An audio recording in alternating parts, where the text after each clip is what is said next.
Okay, all right. Sorry for the little delay there. I will now call to order.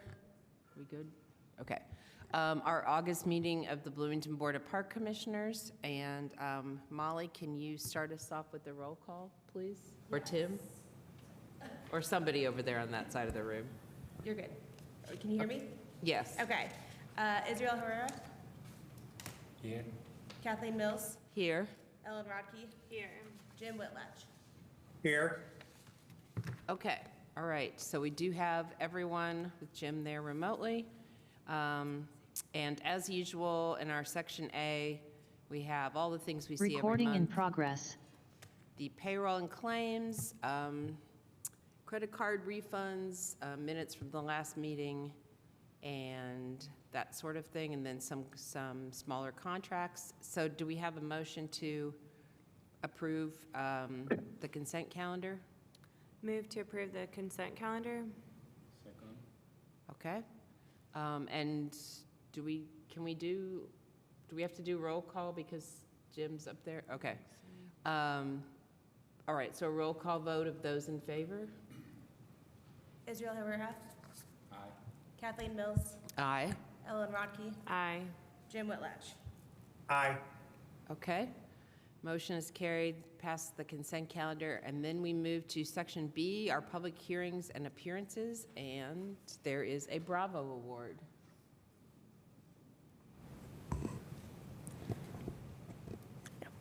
All right, good evening, everyone. Emily Book, Community Relations Coordinator, and I would like to recognize Alex Weissman with the August Bravo Award. Alex has been an adopted green space volunteer since 2022, focusing on the north end of the Beeline Trail from Fairview Street to Lamppost 170. His punctuality and thoroughness in his monthly reports have been a great asset to my records and to our urban green space team in their efforts to locate and remove invasive species and hazards along his parcel. Because of Alex's dedication to removing invasive species along this section of trail, over 100 other volunteers have experienced the importance of protecting our urban green space during weed wrangles and other neighborhood outreach events. We are very fortunate to have Alex as an adopted green space volunteer for his longevity and consistency, for his reporting concerns and positive suggestions, and for his care about the quality of our shared environment. Thank you, Alex.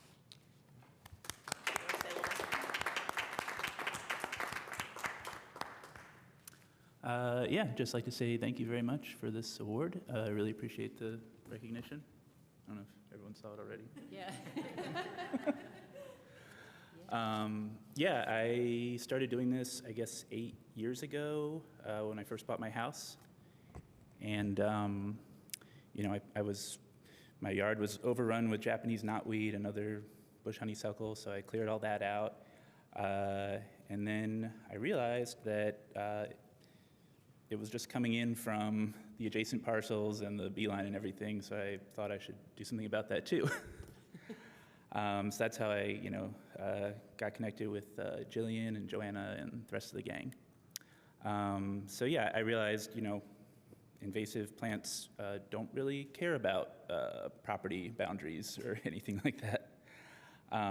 So if I wanted to, get my own yard under control, I would need to help out with the with my my neighbors and my surroundings. So that said, I'd actually also like to take this opportunity to thank the city for everything it does to support the work of me and other volunteers. And also, I hope the city will consider expanding support for homeowners to tackle some of the bigger invasive plant issues on their property, especially large invasive trees that are more than I could do with a with a handsaw and loppers. I know we have a tree assistance program, so it would be cool if we could expand that if the funds are available. But yeah, thank you so much. I really appreciate it. Thank you, Alex. Really appreciate your volunteer time. The never-ending battle against invasive species. Okay, and then we have a staff introduction this evening, so we will meet Molly, who's hi, new in the office, yes. Hello, yes, I'm Molly. I'm the new office manager. I come from Illinois. My background's actually in athletic training. My master's is in public health. And I originally started working managerial-wise in physical therapy, so I managed a physical therapy office for 4 years. And then I came over to Indiana with my husband. He's getting his PhD in education from IU. So then I worked at IU Health for the past 3 years in primary care as their office manager. So I'm just excited to start with the Parks and Rec Department for fun. My husband and I like to foster dogs. And then I also still do some athletic training on the side with the local middle schools in the area. So that's me. All right, welcome. Thank you. Yes.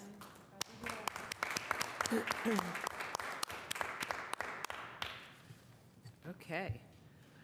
All right, and then in number 3, here in our public hearings and appearances, we have an honorary naming request for Les Coyne, which Mick will tell us about. It's odd to be back on this side of the microphone. Not that I haven't been on this side, but it's a pleasure to be here for this reason, for sure. I'm Mick Reneisen, former Parks and Recreation Director, Deputy Mayor, and now current golfer at Cascades Golf Course and park user in general. Molly, are you going to run the slideshow for us? Oh, sure. Okay. First, I'd like to thank Kathleen, you for receiving the letter and taking it to this level to getting it to the park board meeting. And then also I want to thank Tim and Julie Ramey for their assistance in helping us do some research when you have someone with a career as long as Les had, Les Coyne, that was a Parks Board member for 44 years. Tracing back some of the history takes a little bit of time and effort, and grabbing some pictures that were from the early years of his work as a Parks Commissioner all the way to his last years were something we wanted to capture in this presentation. So our request, because of those 44 years of service, Les also served on the Parks Foundation almost that entire time, is to rename or name the Griffey Loop Trail in recognition of Les's 44 years of service to the Park Board. And my colleague in crime is Mary Catherine Carmichael, a former commissioner herself for a decade, as well as a former deputy mayor for the city. There are a lot of accomplishments we could list, but we try to capture just some of the more salient and important ones. Les was not responsible for 2,242 acres of land being acquired here, but his footprints on the park system. Hard to go back in time and say in 1978 what was exactly the number of park acres. Someone might be able to research that. Maybe AI can find that for us, but it's been added to considerably since the 1970s to today's acreage total of 2,242 acres. That, by the way, is a significant amount for a park system of our size, and I'm finding that out in my part-time consulting role I do when I travel around the country and look at other people's systems. I would put this one up against any that I've seen. Les was also particularly interested in program expansion at the Banneker Community Center and the Allison Jukebox Center, basically areas that serve children and sometimes underprivileged populations as well. I've already mentioned his decades of service to the Parks Foundation Board, and we would not have our burgeoning, continuing trail system without Les's vision. We started with the Clear Creek Trails and then added, obviously, the Beeline, the Rail Trail, Cascades Park Trail, and now I see the Power Line Trail being added to the system as well. And the first significant trail addition, short of the original rail trail system, was the Clear Creek Trail, and the first phase of that was in 2000. So 26 years ago, our now pretty large trail system was started, and that was in large part due to Les's vision and our interest in, and I'll get to a slide that talks about this community, well, there it is, the community engagement efforts. My first year as director was 1996. I was coming from the sports world. If you'd have asked me what I thought our community wanted, I would have said a new ice arena or more basketball courts or 10 more softball diamonds or something along that line, because that's what I knew. We did a survey, again at Les's urging, in 1995 in preparation for one of the many master plans, 5-year master plans that the department does. And that survey said, number one, build trails. It said that every 5 years throughout my tenure. For 20 years, it said build trails. So thanks to Les's kind of urgent or urgency or making sure we were listening to the public, our master plan has produced exactly what our public has wanted. 6 of those during Les's tenure. I think this is kind of an interesting statistic. I didn't survive 5 mayors, but Les did, and that's saying something because you all know you're appointed by the mayor to 4-year terms. So he went through a lot of mayors going back in time to, actually his first one was Frank McCluskey. That's his first appointment. Wow. Started in the McCluskey era. Here's some of the highlights, I think, of facility assets. There's also program things, but just some of the things. The trail system we talked about, both municipal pools at Mills and Bryant Park were renovated. The Twin Lakes ball fields were built, and the indoor sports complex, now known as the Twin Lakes Rec Center, was acquired. The new golf course at Cascades, I say new, that was built in 2000. That was constructed at, and Les does not play golf, but he was good about listening to the community that wanted to see another asset constructed there.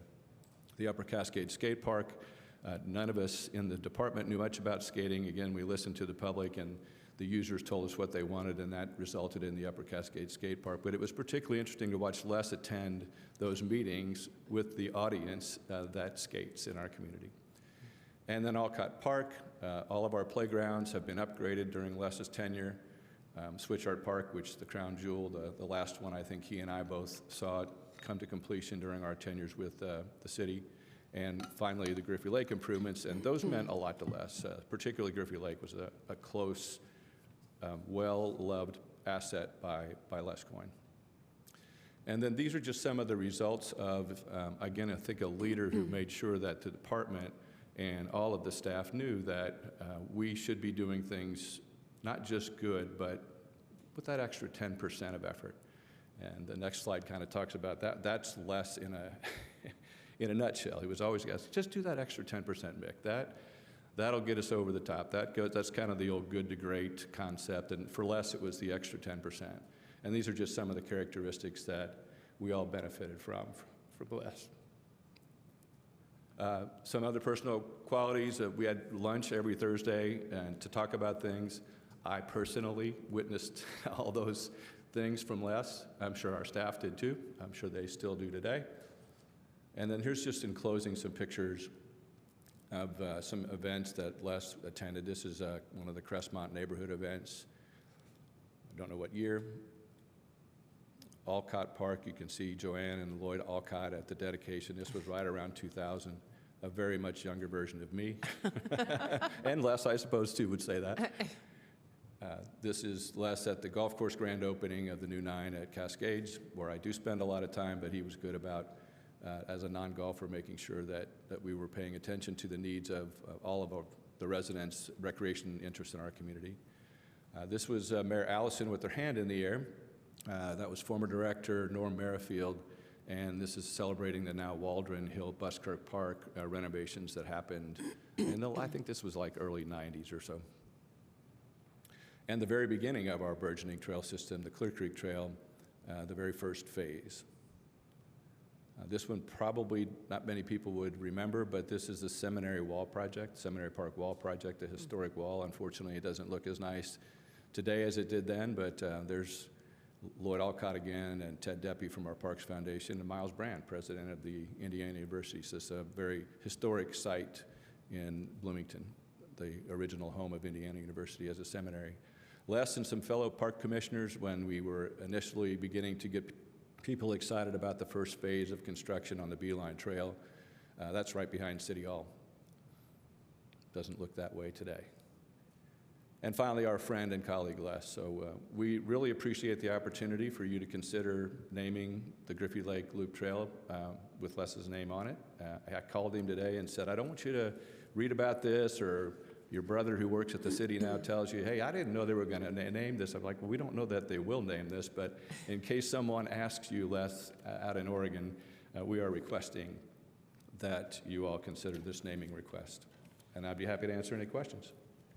Well, thank you, Mick. And yeah, I would just add, when I first joined the Parks Board, I served with Les, and everything that you say, I mean, the memory that he had for all of the projects, and yeah, as you mentioned, I mean, always pushing things to be better.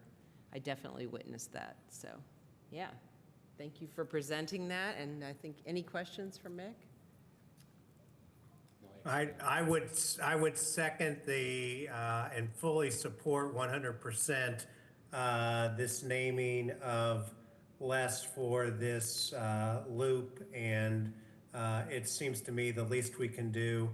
When I was first asked to serve on the Parks Board, the only thing that I've ever known about the Parks Board was Les Coyne, because Les Coyne was the Parks Board as far as I was concerned, with apologies to all those others who have served on it well and done wonderful things over the years. But Les was, is, and in my mind continues to be the Park Board. So I fully support this naming of this loop trail in behalf of Les as a minimum recognition of his services over the years. All right, thank you. Thanks, Mick. You're welcome. Okay, let's see. And then we move into our section C, other business. And first up, we are going to have the election of secretary. So that's Molly. Yes. Okay. I'll intro this one. And Okay. just a note on the last item, too, that I've talked about with some folks individually, but today we accepted, the third-party letter as the recommendation. We can have conversations, follow up as needed, and then I believe what we would do if we want to move forward, and the board is comfortable with that, would be to introduce that via resolution Yeah. at a future meeting. So just wanted to give that procedural note there. And then in terms of moving into section C, election of secretary, obviously Kim Clapp has been retired since April, and Molly is here now and ready to take on the reins of secretary. So I think we just need a motion, second, and a vote on electing her as secretary. All right, I'll make a motion to elect Molly Cockrum as Secretary of the Parks Board. Second. Okay, and a roll call vote of those in favor? I'll do it. Israel Herrera. Aye. Kathleen Mills. Aye. Ellen Rodkey. Aye. Jim Whitlatch. He said aye. Okay. Okay, all right, great. Well, that passes unanimously, and again, welcome, Molly. Yeah. Oh, Jim, can you say your vote again? It didn't quite come through. Aye. In favor. Thank you. I approve. you know how lawyers are. Well, I know, and I noticed I was on mute. I apologize. Okay, all right. And then in item 2, we have resolution 26-03 for adoption of some bylaws for the Board of Park Commissioners. And it's my understanding there's just a push citywide to make sure that bylaws are in place. Yeah, and we have some pretty obvious ones listed here. So let's see, Molly, do you want to, is there anything else to tell us about the bylaws here, or? No, the bylaws are what we have been following in the guidance of the state of Indiana. We just need something officially written down to be able to put on board so it's public accessible that we are following these bylaws and they are the same as the code of Indiana already states. Okay. All right. So, you want to move? Yeah, Yeah. I can, if we're ready. I'll make a motion to approve resolution, to adopt resolution 26-03. All right, and a roll call vote of those in favor? Israel Herrera. Aye. Kathleen Mills. Aye. Ellen Rodkey. Aye. Jim Whitlatch. Aye. Okay, motion is carried. Bylaws are passed. And then in item 3, we have the agreement with Championship Greens for pour in place repairs. And Amy, you're not Amy. I am not Amy. Thanks for noticing. Mark Moratz, Operations Superintendent, filling in for Amy. And I'm here to recommend approval of a contract with Championship Greens to complete some repairs for pour-in-place surfacing at 5 different locations for the amount of $69,957.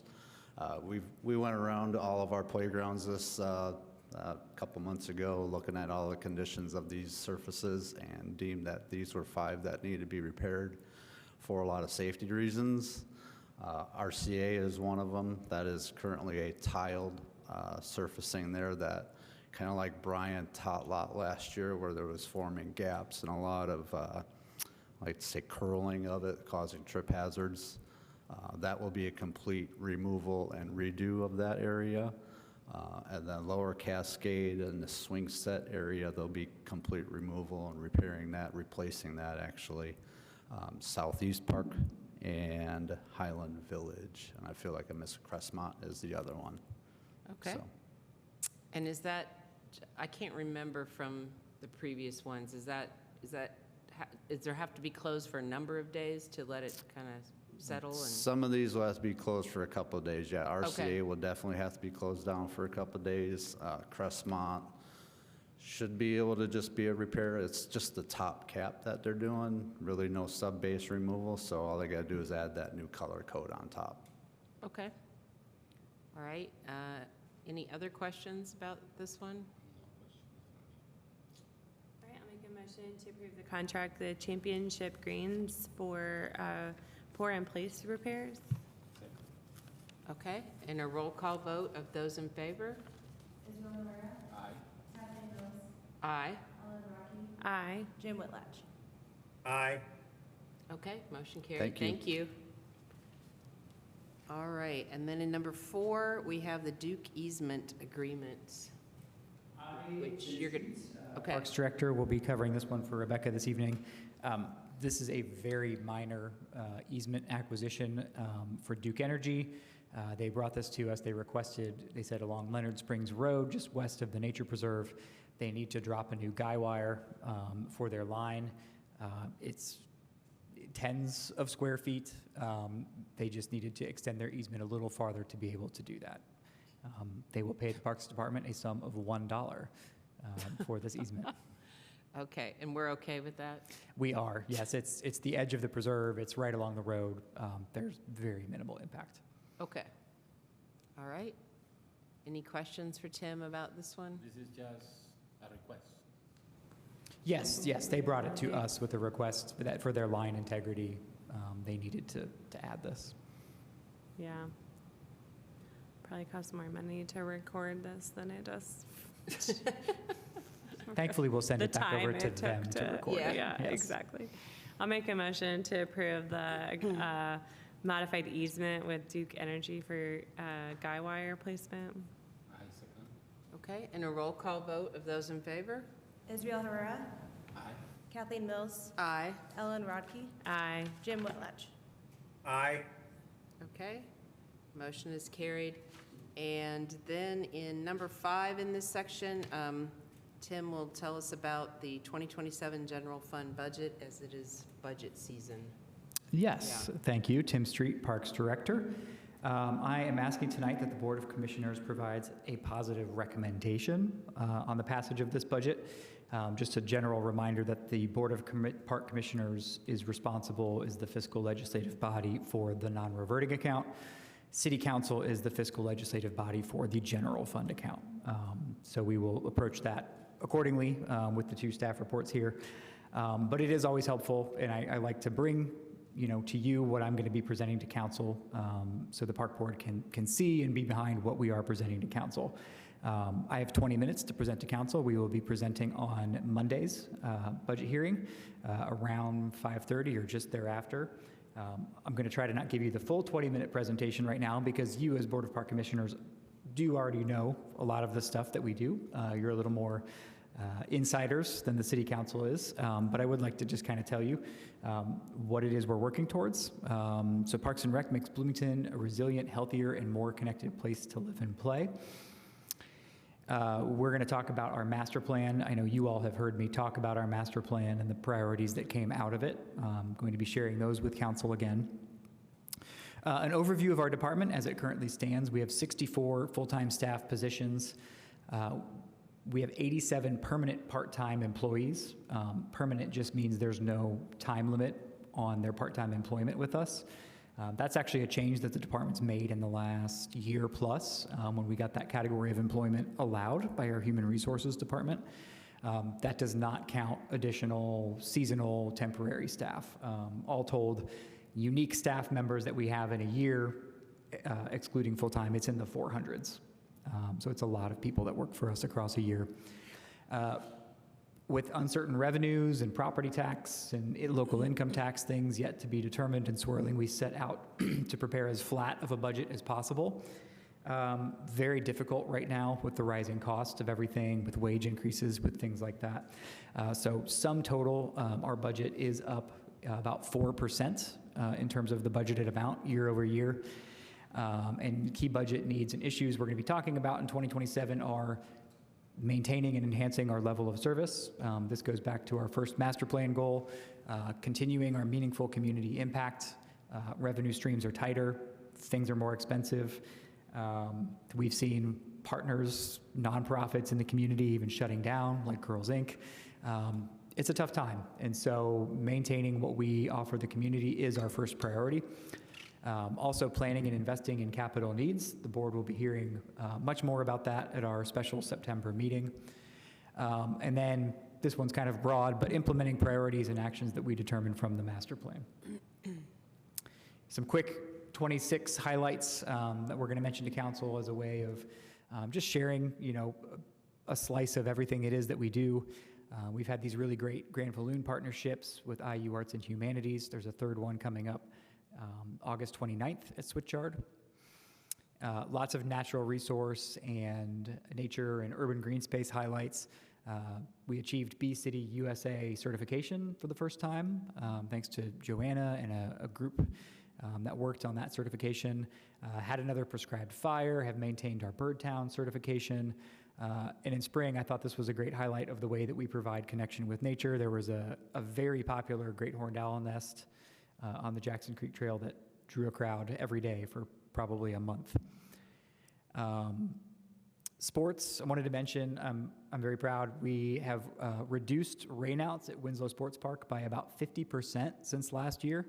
Of course, some of that is weather dependent, out of our hands, but a significant portion of that, I can't say exactly how much, is also management practices by the staff, figuring out how to take care of and keep things from raining out.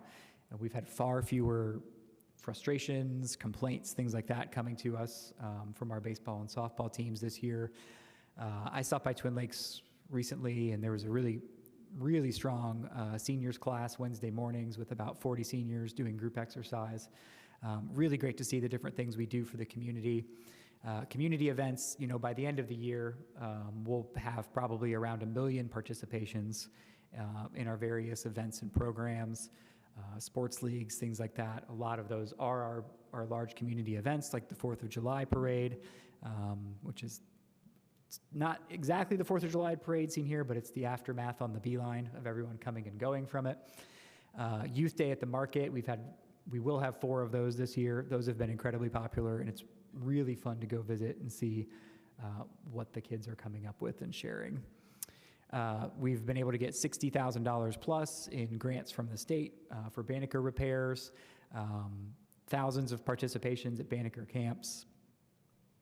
Other highlights, Urban Forestry's had a $40,000 tree assistance program that's gone out to 17 households at or below the AMI to deal with hazard trees on their property. That's through funding from the ESD department. City Legal, Parks, and Engineering all work together to save about half of the trees that were slated to go out for an NDOT project on 10th Street. That is a significant win. We're going to have the power line trail built in another year or another month or so here. Installed new lights at the Switchyard Pavilion, and Operations Division has been working with ESD on a significant EPIC grant for energy efficiency improvements at the Buskirk Chumley Theater. Lots of great things.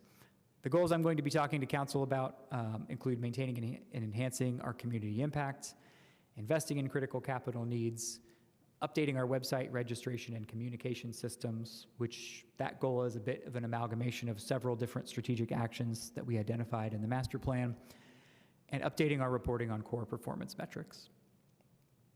So just to talk to you about those 4 I'm going to be talking about. The first goal, maintain enhanced community impact, aligns with almost verbatim our first master plan priority. Significantly, we had to reabsorb security costs from ARPA funding, which is no longer available. That is about half of the budget increase we're seeing for next year. So we saw about a $500,000 increase. 250,000 of that is park security. It's still important that we have park security, but we have made a cut from 2026 levels, knowing that we have to reabsorb this back into the general fund. We've cut between 30 and 35% of that budget. We believe we can continue to have effective security at that level, while I hope eventually to not need park contracted security, at least not in any great quantity, or not for special events. You're going to hear me and staff talking about a focus on quality and partners and collaborators. We have some really good examples of ways that we've focused on quality over quantity. For example, we're going to be thinking about that with concerts.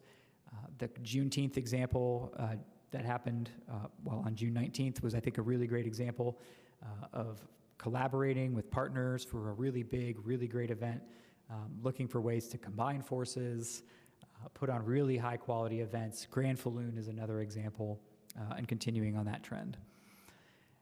You're going to be hearing from us about investing in critical capital needs, plan to issue a potential bond in 2027, around $7 million. We will be issuing a report and talking about that in September, about the department's recommended priorities for investment, so we can get board feedback and public feedback on those priorities. In our general fund for 27, the $245,000 in there does cover some critical things we need, like backflow repairs, some equipment, a new dump truck to replace an aging dump truck that's on the fritz, and some roofing related items. Lastly, I mentioned this goal is a bit of an amalgamation of several different strategic actions. The master plan did identify some needs in this area, and we worked on some actions from that to modernize and improve our reach and user experience across platforms. We've had a software action team really diving in and looking at the software we use for registration, for promoting programs, whether we need to enhance the one we're currently with or whether we need to move to a new one. We've already been looking into that. That ties into broader efforts across the city that we've heard about to update the city's website, which is desperately needed, and we're really hoping that that advances in 2027, as well as relates to how we mail out the program guide and what's in it. If you notice, the program guide you received this time is about half the pages that it was before. Julie and her team have been working on that to communicate critical information while also finding ways to save some cost. I'd be remiss if I didn't mention the great success of our digital content team too, and the reach and engagement that they continue to have with social media and growing our presence there. And then lastly, updating our core performance metrics.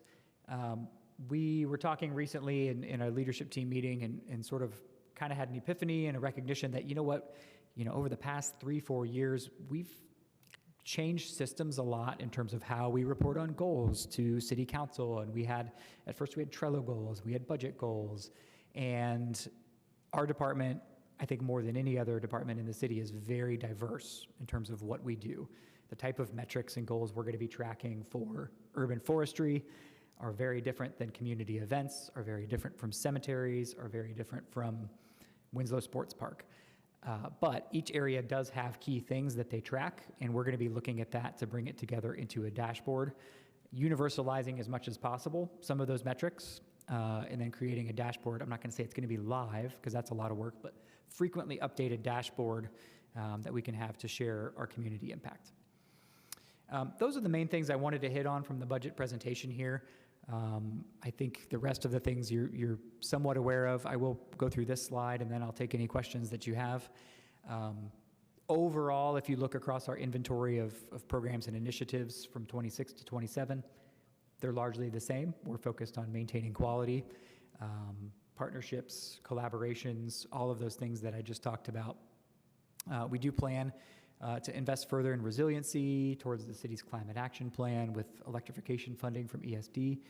There'll be another $100,000 investment there next year. The rec division is currently really reevaluating the direction and purpose of our health and wellness area and our partnership with IU School of Public Health.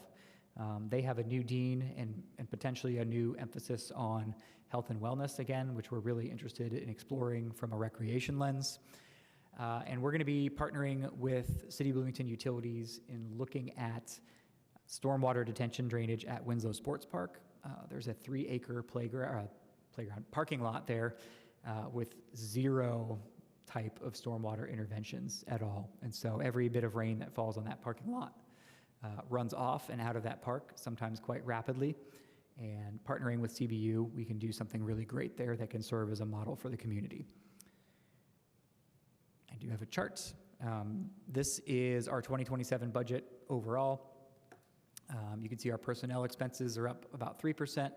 That is due to cost of living adjustment, living wage increase, and tenure steps for staff. So very much a fixed raise going across there. Supplies are up just a little bit, a marginal amount. Things are more expensive. And then services are up largely because of that $250,000 coming back into the budget for security. However, we've made some other cuts. The other things that have gone up are, and getting more expensive, are utilities, are all going up across the board.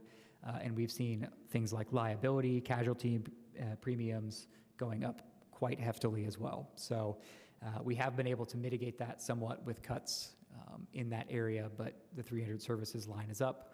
And our capital line is largely the same, similar to last year, and I touched on those items that are in there. We do project a budget deficit again. The department typically enters a year with a budget deficit on paper. I looked up some history of that just so we're familiar with our comfort level with that.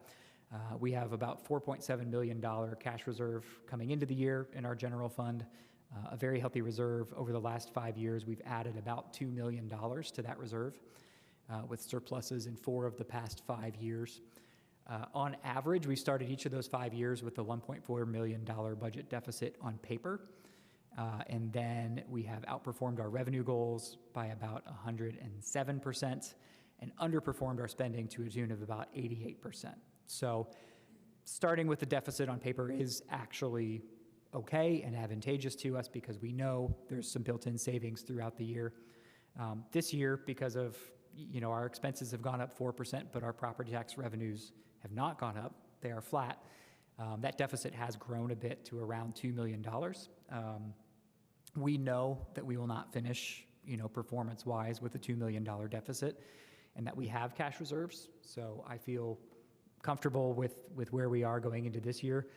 But some longer-term determinations are really going to hinge on city and county discussions about property tax and still trying to just understand the implications of Senate Enrolled Act 1. There's a lot still not known. And then working with the controller on their response with the county. There's some different levers that are held in different places about local income tax, which could replace some of the growth we're going to be missing from property tax. It's a very interesting time. We're lucky that we have stable, healthy, segregated cash reserves for our department. I think cash reserves are meant for times like this, so we know we can have stability, not have to make knee-jerk reactions or cuts while we figure out the bigger picture. But there are long-term concerns lingering. I will be happy to address any questions or concerns that you might have about the general fund budget. All right, thanks, Tim. I was just kind of poking around, like if I wanted to rent a shelter or on the registration process or rent a ball field. And I guess my question is, since it is wrapped up in the city website stuff, I mean, is Parks solely responsible for coming up with a better registration system, or could there be a citywide overhaul that Parks could be a part of, and this would be more streamlined, this registration? Good question. So the actual registration system, which we would take and use, and in some regards already use the one we have, is registration for programs, registration for sports leagues. Twin Lakes uses it for memberships. Several areas also use it for point of sale, merchandise, concessions, things like that. We're not consistent, and part of what we want to do is, one, minimize as many pay systems as possible down into one streamlined registration Parks software. So there are softwares out there that are basically built specifically for Parks departments. Sure. So that part is us. We already have an amount in the budget that we pay annually for our registration software. we're going to compare costs with other ones out there, features, things like that, and look at that. Those softwares typically integrate pretty seamlessly with a city's website. And so there would be a moment where you're on our website and it says, click here for program registration. And then you would seamlessly move to the website that is the registration software, Okay. maybe without even realizing that you've gone to a separate Yeah. system. So there's two things at play there. One is we've got to be reliant on the city's greater efforts to update the website in general, but we have control over the registration software. Okay. All right. Thank you for that. I hope I didn't just accidentally reserve a baseball field, but I was just trying to see what was on there. All right. Any other questions for Tim about the general fund budget? No question Okay. from me, but No. thank you. Yes? All right. Do we want to move to put our support behind his? Jim was good too.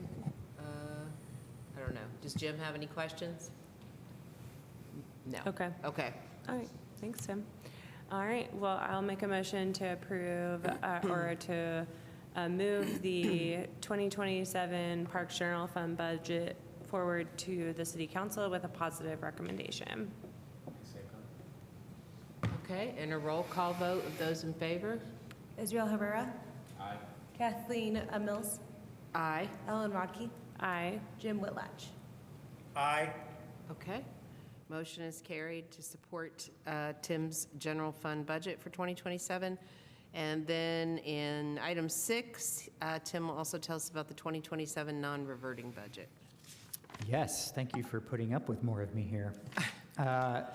So this time I'm going to recommend that the Board of Park Commissioners just reviews the 2027 non-reverting budget. So a couple procedural reminders. The non-reverting budget is dictated by local city code in in Title II, Chapter 20, that designates certain entrepreneurial revenues to be able to go into a separate parks non-reverting account, which is then underneath the fiscal authority of the Board of Park Commissioners. This is a chance to review the non-reverting budget. We do not need to have specific action on it tonight. The next step would be, if there are no concerns or no changes, we would bring a resolution to the board at the start of the new year to adopt this budget. However, we've learned in past years that it's best for us to maintain the same schedule with non-reverting and present it to you with the general fund, because there are certainly some things that can go back and forth. And the timeline that we work with the controller, it's important to dovetail these together. I don't have a presentation on this one. It's a little more straightforward. And the table in the staff report first really tells the story that our non-reverting account is healthy. We do budget a slight deficit in the non-reverting as well. Not as much. Tim, I'm sorry. The link in our agenda is taking me to a second copy of the general fund budget. So I don't think we have a interesting. staff report for the non-reverting. Okay, I can Is get that. Is the same No, I thing? have two different things. So that worksheet, but Yeah, then and then I those, also have this. but that's just the general fund budget again. It's just Uh, the same Oh. amount twice. When I click the link in the staff report, the one that says budget overview worksheet, that is pulling up a PDF of the non-reverting by category for 2027. Is that what you're getting? Yeah, so if I click budget worksheet, I get like a table, but then when I click staff report, I'm just getting the same memo again. The general fund, yeah. The same general fund Fund, memo, yeah. So I just didn't know if you have a separate cover sheet. Oh, yes, we do. And if it's something we just want to take a look at later, if you don't mind to like, We can, since we don't need specific action tonight, but if you have that worksheet pulled up. yeah, I have the worksheet. We generally have the same information in there. Sure. So we can take a look at that right now. Okay, The Thank only you. thing you're really missing was some of the background I was just talking about. And importantly, there's one table comparing 26 to 27. In 2026, Molly is pulling it up, and we can make this available. In 2026, we budget budgeted a deficit of 172,000 in the non-reverting out of about 2.3 million expense. For 2027, we're actually reducing that deficit. We're already outperforming our revenue by quite a bit in non-reverting this year. We're pretty conservative. The net budget deficit for next year is negative 116,000. And so I feel very comfortable that we've actually moved that one in a good direction, reduced the budget deficit there, and have this going in a good direction. Most of this is similar program support as previous years. Significantly, there's a couple expenses in Category 4 in non-reverting, namely one at Twin Lakes to refinish the floors, which is a regular periodic maintenance item that needs to be done, and one at Twin Lakes Sports Park to replace degraded railing that is in poor shape. So all of the category information, the staff report really summarizes what's in this table. So you have the full information at your fingertips, and we can look at this over the coming months before we have to appropriate via resolution in January and resolve any questions or issues. But I will be happy to talk about anything right now if needed. Okay. All right. Thanks for your eagle eye there, spotting that. Oh, yeah, a second. That's like. All right, any other questions or comments for Tim? So we can just hold off on any action on the, Yes. Okay. We'll make sure we amend and get that staff report out appropriately so that you can look at this. And then if there are any concerns before we make, an appropriation resolution at the start of the year, we would want to discuss that ahead of time. Okay. All right. Thank you. Well, go ahead. One of the two people who have access to this document in this moment. I have it open, and I think Molly has it open. Yes. So we will redistribute that appropriately. Thank you. Thanks. Okay. Thank you, Tim. And then in the reports section this evening, first one, Leslie Brenson will tell us about the benchmarking, which I thought was an interesting idea. There you go. Is that your idea? Well, it was a joint effort between Tim and I. Each year, the National Parks and Recreation Association puts together. My fault. Was that a nice way of saying that? I forgot to introduce myself to you. Leslie Brinson, Recreation Division Director. Each year, the National Parks and Recreation Association puts out an agency performance review report. In this particular year, over 800 organizations, 850 agencies provided information into this report. So we also entered our information into this metric system. They pull all the data together and put it into a report so that you can see where your park system is relative to other park systems. They do break it down not only as just general park systems, but depending on the number of people in your community, you can compare yourself to similar type organizations. So Tim and I took the report and we pulled out some metrics, benchmarking items that we thought were appropriate, and just kind of compared to where we are with, again, parks departments with a similar size community. The numbers are based on 2025, and it's important to note that not everybody thinks of the terms the same. So when we talk about trails, it might mean one thing, another community might include a sidewalk, you know what I mean? Like, so some of the language, so it's not an exact science, I guess I would say. But you can see the first one in properties, trails, and assets. A typical parks department of our size has one park for every 2,333 residents. In Bloomington, we have one park for every 2,450 residents, so we're right on par for what we do. That number does include parks, nature reserves, cemeteries, but does not include things like Banneker or Frank Southern or places that might also have green space. It is truly just talking about parks and trails. The next one, a typical Parks and Rec agency manages 7.7 acres of parkland per 1,000 residents. We manage 28.1 acres of parkland for 1,000 residents, so it's a pretty drastic increase of the amount of space that we are managing. I think it also goes to, we might have less parks, but our parks tend to be bigger in size. And so a lot of communities might have lot more neighborhood or smaller parks, which changes how many parks they have per residence. We have less parks, but they tend to have larger acreage in them. Overall, agencies tend to have one playground per 3,656 residents. We have one playground per 2,975 residents. So in general, we have more playgrounds than a typical agency of our size. Most agencies of our size manage or maintain 18 miles of trails. We do 34 miles of trails. I think it speaks highly to what Mick was saying about how our community just continues to ask for trails, and we continue to deliver at an impressive rate. On a staffing level, a typical Parks and Recreation has 12.2 FTEs for every 10,000 residents. We have 15.1 FTEs for every 10,000 residents, so we do have a little bit more staffing per resident. That is a combination of full-time and seasonal hours worked in that statistic. From an expense and revenue side, a typical parks agency has an operating expenditure per capita of $131.13. We have a per capita spending of $158.12, so we're spending more per person in our community. A typical Parks and Recreation recovers 34% of their annual operating expenditures from their non-tax revenue. We recover 36% of our non-tax revenue, so we're right on par there. So that's that non-reverting budget you were just looking at.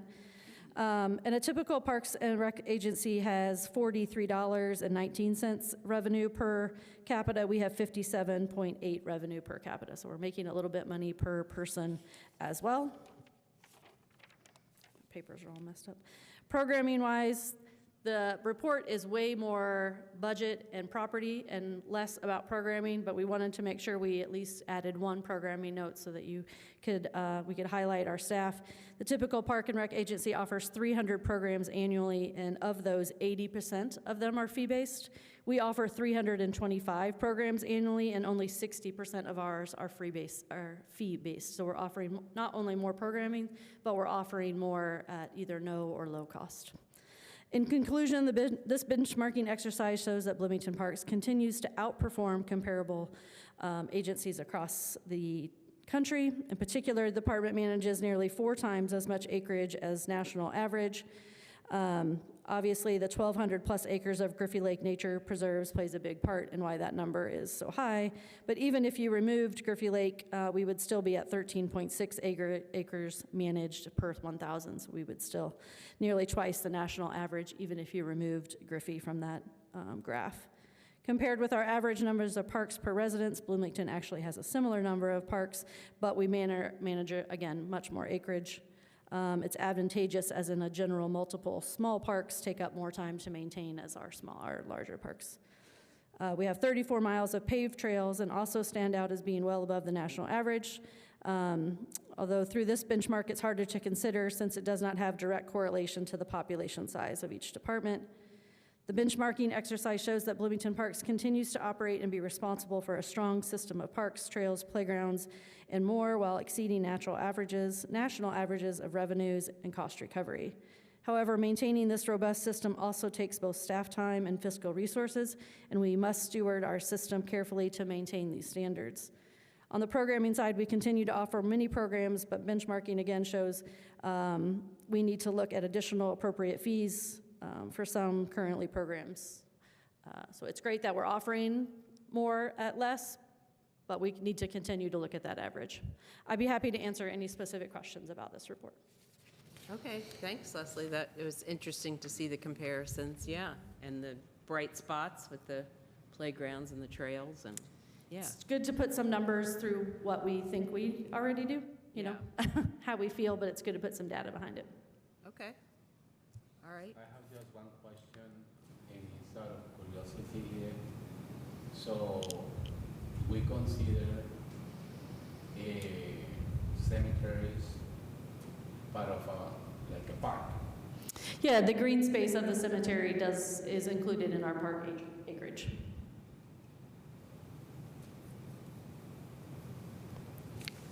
Okay, any other questions? Thank you. All right, thank you, Thanks, Leslie. All right, and then it's almost the end of the aquatic season, so Chris has the 2026 season update. Hello, I'm Chris Hamrick. I'm the facility manager for the pools. Yeah, just have kind of a report for you. Yep, thank you. Report for you on aquatics season. Obviously, with the price schedule coming up, we wanted to make sure we got the aquatics report to you guys before we get into the price schedule for next year. 2026 aquatic season had several accomplishments. It also had several challenges, as you guys are well aware. Major focus, obviously, was just figuring out what was going on with Mills Pool. Staff discovered when we tried to fill it up that it was not filling all the way. So a lot of time was spent by Mark and his crew to try to figure out what exactly was going on with that. After park staff members could not determine the nature of the leak, a leak specialist company was called in. The company spent several days investigating, and we were able to mitigate it enough so that we could open Mills Pool, obviously a little bit late, but we don't have an exact diagnosis, and we still have to look into it a little bit more as we get into the end of the season. We've received a quote for around $18,000 for additional leak repairs, but are not confident performing this work until we figure out exactly what's going on with it. Further discussions about repairs at Mills Pool are warranted. Staffing, we've been really blessed to have a lot of people return over the last couple of years. It's something that helps us out a lot with our staff continuity. This year we had 60 of our 84 total staff members were returners, so we had 71% staff retention rate, which was super helpful for us. We did have one staff member that I want to call out specifically that is leaving or left in the middle of the season. Evan Gray was our aquatic specialist. He was super helpful to us as we came in and knew very little about aquatics. We were ice arena people, so figuring that out as we came in, he had a lot of experience in aquatics, helped us out a ton, and now he left. He went on to start his nursing career after he graduated college, and now we have Leo Nelson as our new aquatics specialist. Cost of operating outdoor pools continues to increase. Chemical costs, staffing expenses, facility maintenance, all the things that we've spent several of these meetings discussing. Obviously, we continue to see the pressure on the sustainability of the current operating model. Brian has spent $331,000 as of August 14th. Obviously, we still have a few more weeks of the season left, as opposed to $327,000 in all of 2025, despite attempts to lower chemical costs, staff operating model overhauls, other things that we've tried to put in place to lower those costs. Mills spent just under $20,000 less than in 2025, despite being shut down for almost an entire month. And then those are very noticeable, especially late in the season when MCCSC returns. We just don't get enough people coming in, and it's a challenge to deal with that. Evaluation is required to determine whether the current operating schedule remains the most effective use of department resources. All right, so yeah, I'll pull up here. I just want to show you guys a couple of the numbers here. The outline will show you how many pool patrons came in, expenses versus revenue, and then just a discussion about facilities and the future going forward. So in 2025, those were the numbers, about 11,000 at Mills, 23,000 at Bryan. Through August 14th, obviously Bryan has had more. Some of that is because Mills was closed, so more people were going over to Bryan. And Mills obviously was not open for a month, so that's part of the numbers there. Rentals, we had 44 hours rented this year. 563 kids were approved on the pool fee waiver. That was a change that we made of now the kids are the ones that get approved, and then they bring the adults with them. This year we had a lot of people come to the pool movie this year. We had 73 patrons come to it. Last year we had 2 pool movies and only had 71 total, so this was a little bit of an improvement, and almost 4,000 camp participations this year. One of the things that I wanted to point out here, Alec, who is the sports specialist, did a bunch of research figuring out how many people are actually coming in on the fee waiver. This is total fee waiver entries, not if we show up as a family, it's not just one, it's all 4 of us showing up. And so we see that's the total average per day that we're open, and then you can see as we go up in temperature there as well. Expenses versus revenue, Brian. You can see expenses, staffing cost continues to be the highest expense, staffing all the lifeguards and attendants. You can see here as well, rentals and swim lessons on there, and our concessions. Alec, our sports specialist, completely runs the concessions. He did a really good job this year. That's obviously only through August 14th as well. Mills, you can see all those expenses numbers there. I'll just leave them up for a second so you guys can take a look.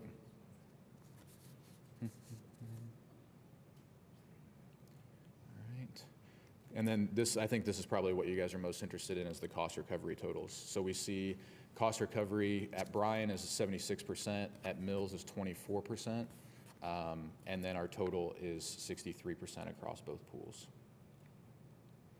That's part of our discussion now, and as part of our master plan goal setting, is kind of changing the way that our cost recovery percentages work and making it less split up by facility and more split up by what programs we're actually offering and that kind of thing.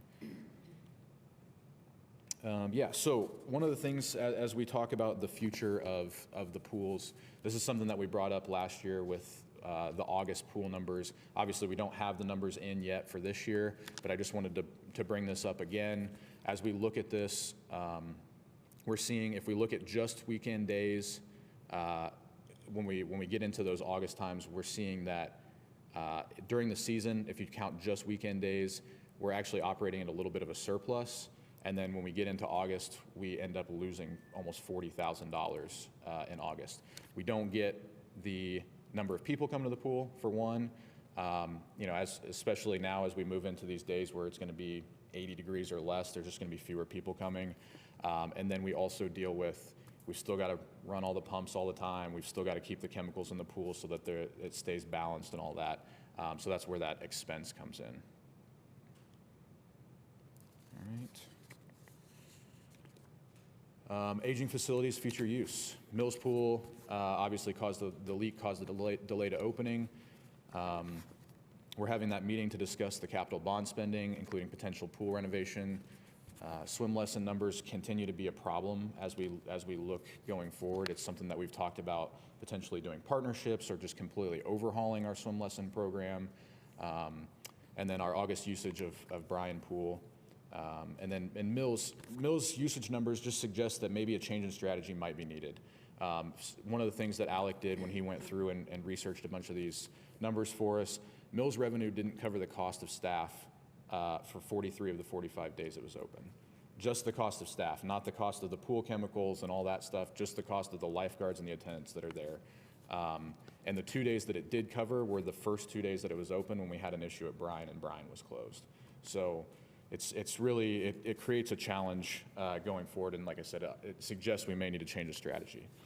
So part of that conversation, we're considering exploring an alternative operating strategy for Mills Pool that places a greater emphasis on aquatics programming. So instead of having so much just open swim time where we're kind of unsure what the revenue numbers are going to look like, maybe using Mills as something that offers more programming, so we could run longer versions of swim lessons there. We could run more aqua fitness or different things like that we would know how much revenue we're going to make, and we can staff it for that specifically.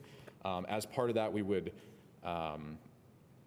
still want to have certain times that are open swim times as well. It wouldn't be just close Mills down other than this programming. It would be trying to figure out what are our prime times for that open swim and going forward.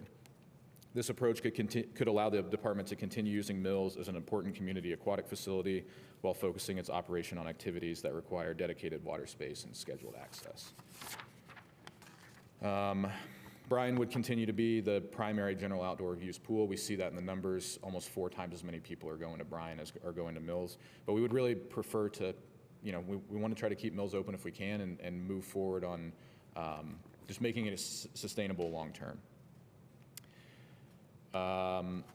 We want to gather initial feedback from you guys on this programming focused model. Any decision is also contingent on the Mills Pool repairs as well. I mean, obviously, we have to figure out what's going on with that before we can move too much forward on anything. We also want to discuss just aligning the end of the outdoor pool season more closely with the beginning of the MCC calendar. We talked about the numbers a little bit. We believe that closing both outdoor pools when MCC returns to school provides a clear seasonal operating window, reduces our staff issues that we run into at the end of the year. All the people that we rely on are all students either in college or high school. We have very few not high school or college students, and they all go back to school, and it's just a real pain to try to staff at the end of the year. And it also would limit operating costs. We recognize that pools also provide an important service and outlet to the community, and long-term decisions may need to be made after capital investment priorities are set and decisions are made. All right. We obviously, a couple of things that are coming up, we want to consider significant renovations in that upcoming parks bond that we're having that meeting about. We want to have the discussion about closing both pools when MCC starts the school year. Transition Mills to focus on that programming side, and then one of the things that we really want to focus on this coming year is redesigning our swim lessons. I'm happy to answer any questions you have. All right, thanks, Chris. I'm sure I've said this the last couple of years, but I mean, speaking as someone who works at MCCSC, it's just absurd to me that the hottest month of the entire year is like kids, for the most part, aren't going to the pool because they're back in school and they're busy, and it's so silly. But I know you don't have any control of that. I think also along with that, once school starts back up, they all start back up their sports and all that. So they're busy all the time. They don't have time. Yeah. So my question is about, I'm curious if you have any theories about the swim lessons being down. If you know, do you think kids are going on their lessons to the YMCA or the IU outdoor pool, or they're just not as many kids taking swimming lessons, or? We've had some conversations with Bill Ramos, who has been a big part of IU pools in general for a long time. And so we're kind of hoping to pick his brain a little bit on how we can improve our swim lessons. In my personal opinion, one of the biggest challenges we face is we get our staff about a week and a half before the pools open. And we've got to train them all on the lifeguard duties and all that kind of stuff. And so swim lessons has kind of been an afterthought on that. We need them to make the pool safe first before we can focus on the swim lessons. Versus if you look at a YMCA or an IU pool, they can train their staff anytime throughout the year because they have access to the indoor facilities. Okay. So that has been a conversation topic that we've had internally. We haven't talked with IU yet, but potentially doing some kind of a partnership or something like that where we might be able to improve our swim lessons that way. But to me, that seems like the biggest focus. My wife used to teach IU swim lessons, and that's one of the things she's talked about a lot too. So. Okay, that's interesting. Thanks. Yeah. Any other questions or comments for Chris?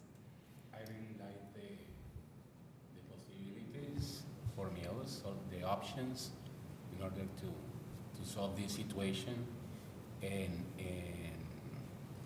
the other activities, the aqua fitness or the lap swimming, that won't be just for children but also for adults and for students who are not part of a YMCA. So I think that is one thing that we can do for solving that problem with meals, because the imbalance is very high, it's visible. So it's something is happening there, and something should be done to see what is working incorrectly there.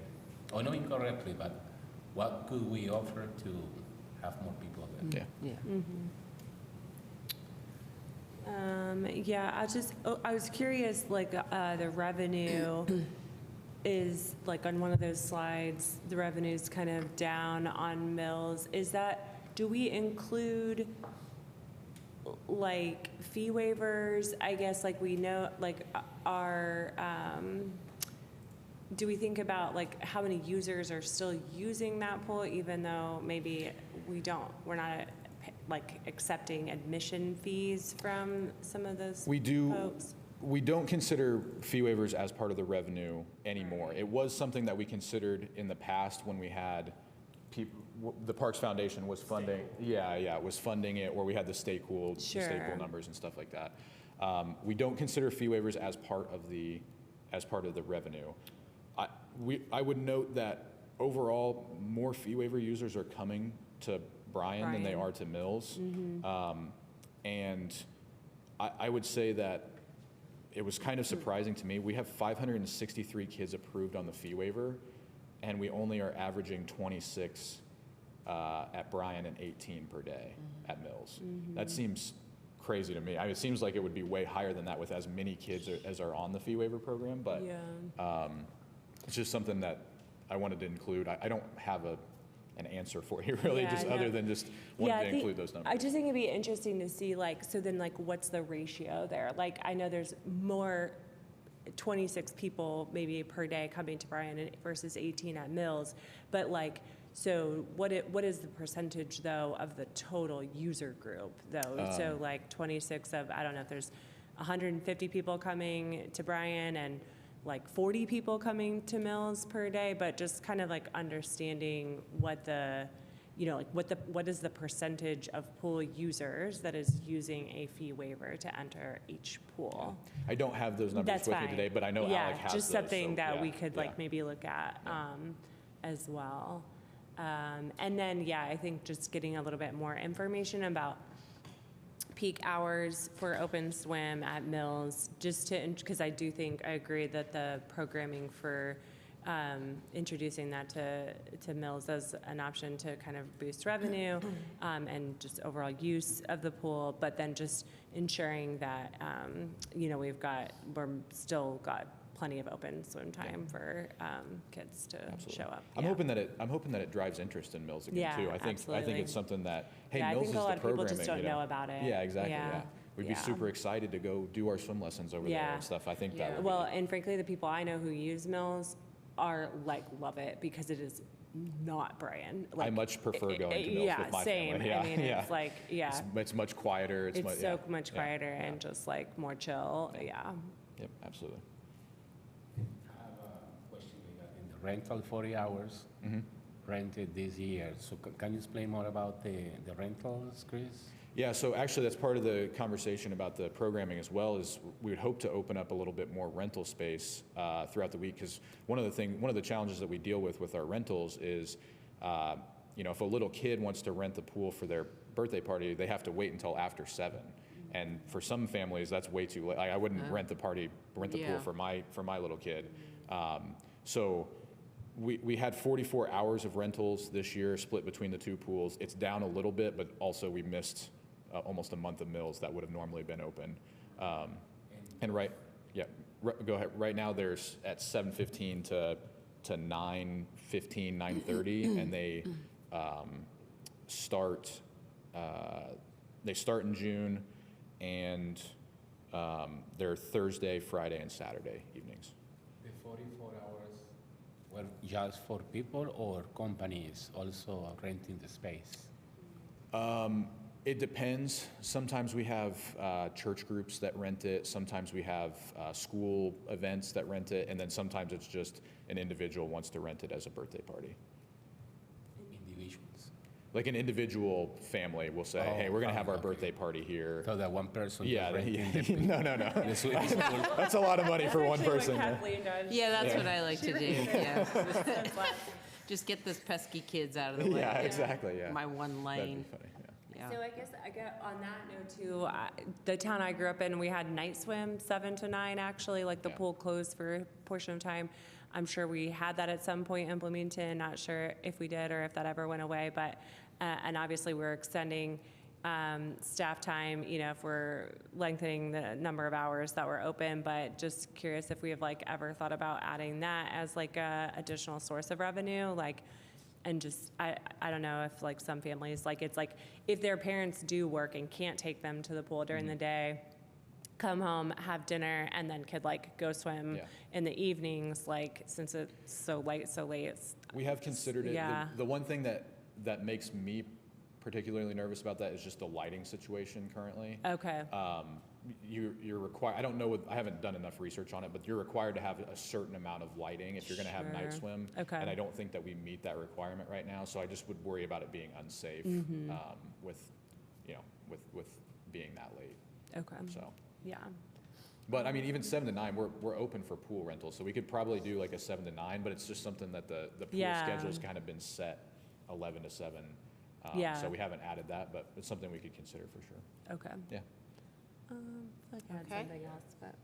I can't remember. All right. Okay, thank you. Thanks, right. Chris. Awesome, thank you. Yep. And then Chris has also got another report this evening about the slightly beleaguered Frank Southern Ice Arena. Yes. We finished painting today, so Oh, okay. it looks like an ice arena now. Let's pull up. All right. As you guys know, we had the ammonia leak in March of 2026, 2 days before the arena's scheduled shutdown date. We've been preparing to safely open for this season. We've talked a lot about different things that we had been doing. We had been working on the IIAR standards. We had been working on just trying to put things in place, more computer records of different maintenance items that we're doing and stuff like that, just so we have all that in one place. After the leak, staff members completed mandatory reporting to the EPA. We held an incident debrief with the Bloomington Fire Department, Monroe County Emergency Management, and Monroe County Schools. We prepared a list of things that we have presented to you guys in the past of things that need to be done. And this report was presented in March of 2026. We have worked through a bunch of these things that we were supposed to get done before we open. Staff met with representatives of the EPA in early June and received a report of recommendations from the EPA in July. That is linked within your park board items here. We met with the Bloomington Fire Department this week to do our tabletop discussion. Had some conversations with them about a couple more things they'd like to see, but they seemed overall pretty happy with everything that's in place. We met with MCC to provide an update on work and what we've been doing. We'll continue to have those conversations going forward. Facility checklists and reporting procedures have been updated, like we talked about, to just make sure that everything is standardized in a document that we can see and we can present or pull or whatever we need at any given time. And we've started our conversations with our stakeholder groups to discuss one of the two options of reinvestment, either building a new ice facility or reinvesting in our current facility. The table on I think it's the third page, contains all of the items that have been checked off. 3 significant items remain in progress: installation of the eye wash station, which you guys approved as part of your consent calendar today. We're working on installing a panic door exiting the compressor room, and then we need some diagrams that we're waiting on from our ammonia contractor. These items are technically not required to be completed until 2029, but as part of our discussions, we wanted to get them done before we open up for this year. I have another discussion that I would like to open up with you guys. So staff would like to also begin a discussion with the board regarding a potential shared stewardship model for the ice arena. The goal would be to explore ways for the ice arena and its primary user groups to share responsibility for certain aspects of arena operations while helping control the cost of ice. So one of the most important things for us, we don't want to charge exorbitant fees. Hockey's already a really expensive sport. Figure skating's already a really expensive sport.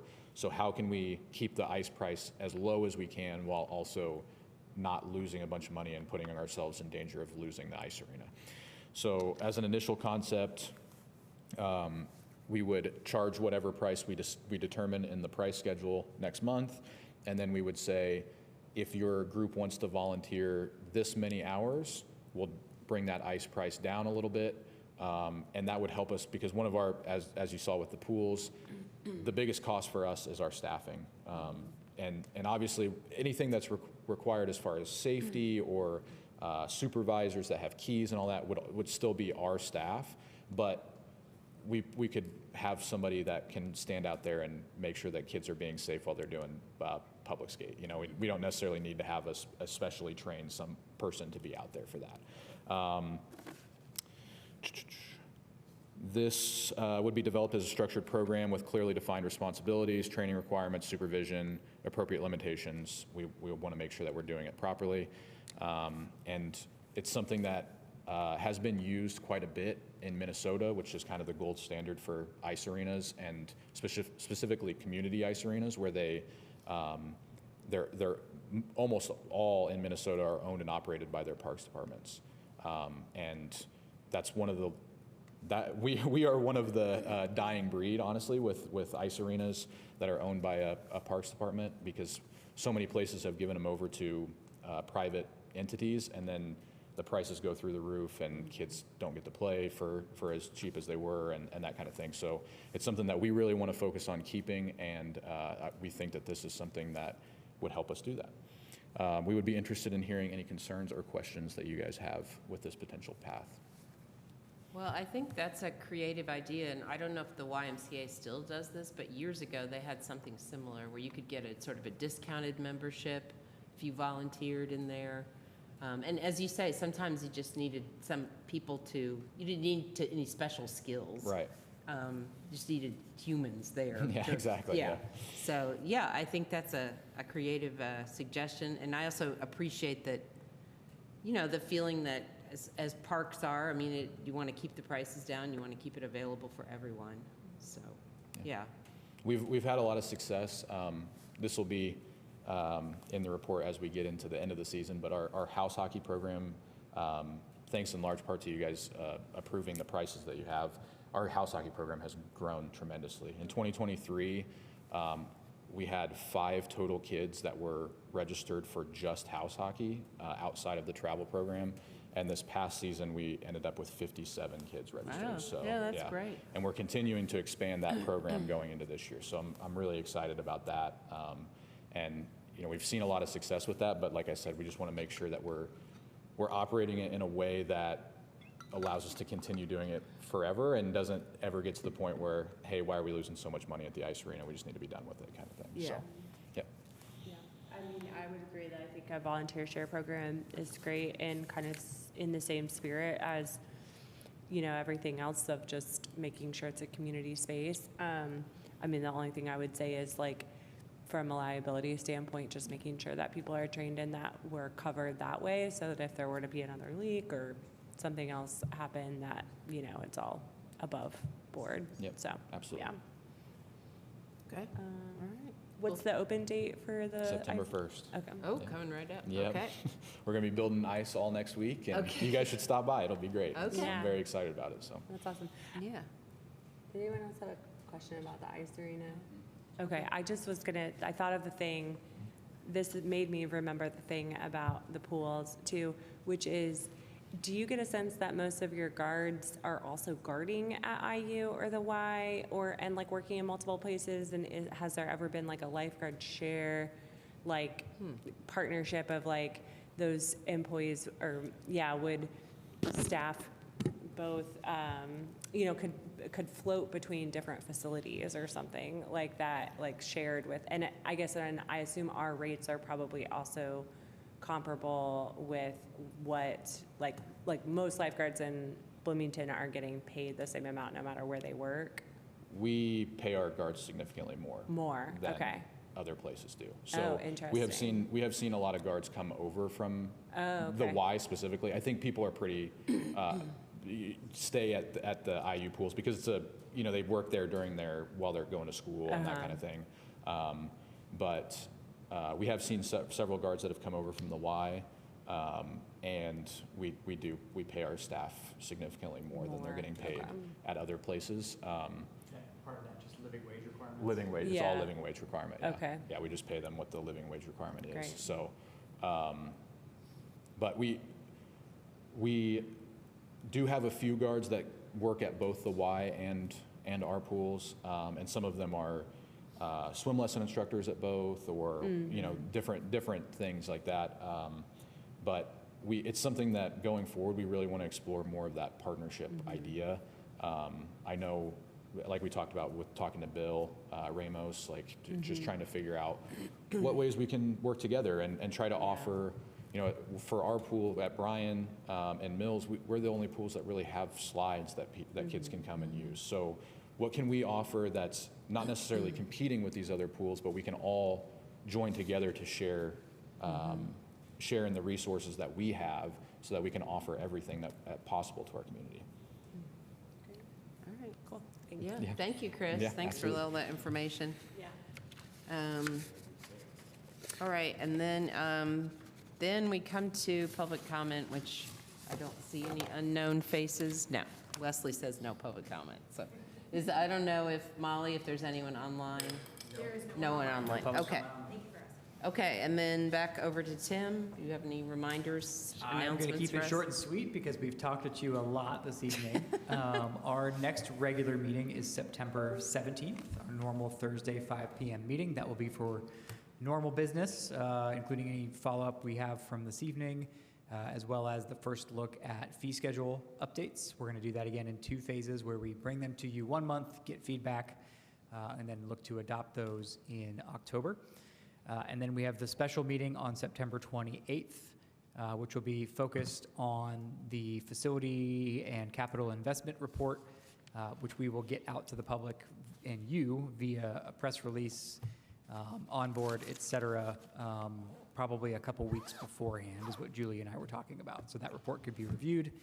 We'll invite public comment at that meeting, and we'll have an online public comment period after the meeting as well to just ensure folks can have their voices heard, and Chris and others have been inviting different stakeholder groups involved that might want to be there to give public comment to that meeting as well. Okay. Lastly, the link to the non-reverting report in the agenda has been fixed, so you can now Okay, see great. that there, and that will be posted to Onboard as a follow-up. Okay. All right. Thank you, Tim and Molly, and thank you to all staff who presented. With that, I'll adjourn the August meeting of the Bloomington Board of Park Commissioners.